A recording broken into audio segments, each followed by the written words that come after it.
Today I'm going to be going through the Yamaha Grizzly 450. This is a four-wheel drive, selectable four-wheel drive. It's an automatic four-wheeler. Just wanted to show you how to go through and service this machine, as well as going over a couple of the common problems and several issues that you may find on the Grizzly 450.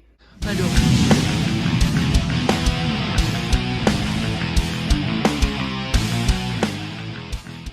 going to do a walk around on this four-wheeler here. I'm going to show you a couple different features on it, and then get into the underneath the side covers there to show you a little more in detail this four-wheeler. Your front differential there, underneath, directly underneath there, and it's going to be hard to get the camera down there, but right in the center of this differential on the bottom, you've got a Allen drain bolt, and that's how you drain the oil on this front differential. And then you fill it there on the right-hand side of the differential. You see you've got a fill plug there. Looks to be about a 19 millimeter plug there. That is where you fill it. That's also your oil level. So as soon as you've got oil about up to that cap there, or that bolt there, that's it. That's when you know that your differential is full. If you're gonna check your oil, just pull that plug right there, that 19 millimeter, and make sure you've got oil down in there. So you don't need to fill it above that plug there. You wanna fill it right to that the bottom rim of that oil fill bolt there. Underneath this cover, I've left this cover off, but it looks like this. It's 3 10 millimeter bolts on this cover here. You pull this center cover out of here to check your oil, to fill your oil. The reason why I have it off is because your oil filter is underneath there. I wanted to show you where that was, and I suggest changing that oil filter every time you drain the oil there. It is right here. Unfortunately, when you drain the oil, it all runs back down here, down the motor. I like to pull that bottom skid plate off when I'm doing that. Otherwise, you just fill your skid plate up with oil.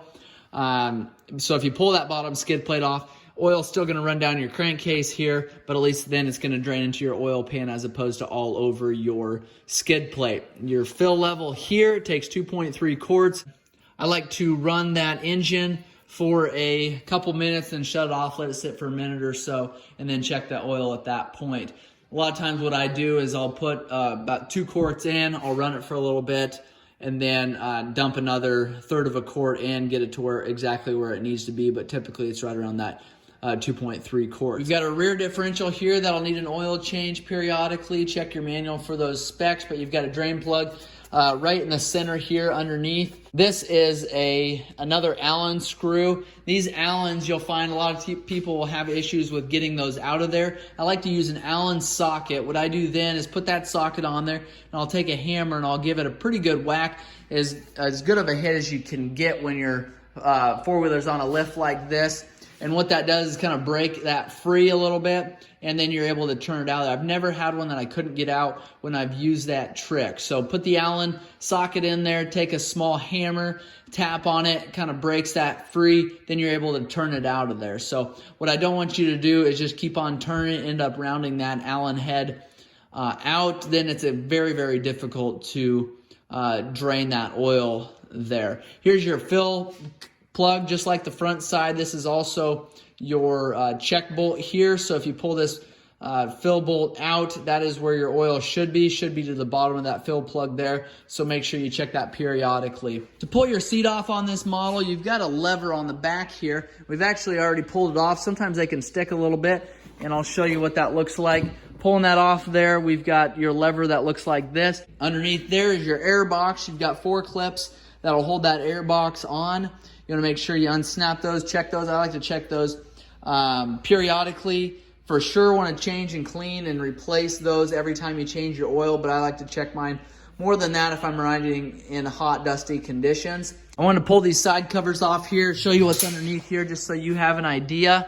And what you do, how you pull these side covers off, obviously have your seat removed. Take and just pull this cover. It's got a rubber grommet up top, and then it's got a couple different tabs around here that hold this cover in place there. Then underneath of there is you've got your engine, obviously. Engine oil on this, I guess I didn't cover that. I'm gonna try to put that camera down there so you can see it. I'm not sure how well this is gonna work. Right there is your engine oil drain plug. It's a 19 millimeter drain plug, and you can see it's about 2 inches around, and it's a little bit tricky to take that on and off, it makes kind of a mess, which is why I told you earlier I like to pull that skid plate and drain that oil, is because once you start pulling that larger plug out of there, what happens is that oil, and there's enough tension on there to where that oil is just going to kind of spray everywhere. If you just try pulling that plug out, that oil is going to spray everywhere before you can actually drain that drain plug or pull that drain plug all the way down. So that's why I like to pull that skid plate. But also there's a spring and a screen attached to that drain plug that could potentially fly somewhere. So you want to make sure that you keep track of where that goes. You want to make sure that those pieces are put back in the same order that you pulled it off on. So that is an overview and a service on a Yamaha Grizzly 450. If you've got questions on this machine, make sure and leave those in the comments below. If you found this video helpful, make sure you like and subscribe to my channel. Like I said, I've got hundreds of other videos on the Yamaha four-wheelers. Check those out. Make sure you subscribe. Hit the bell below so that you are notified when I've got another video posted. Thanks for watching.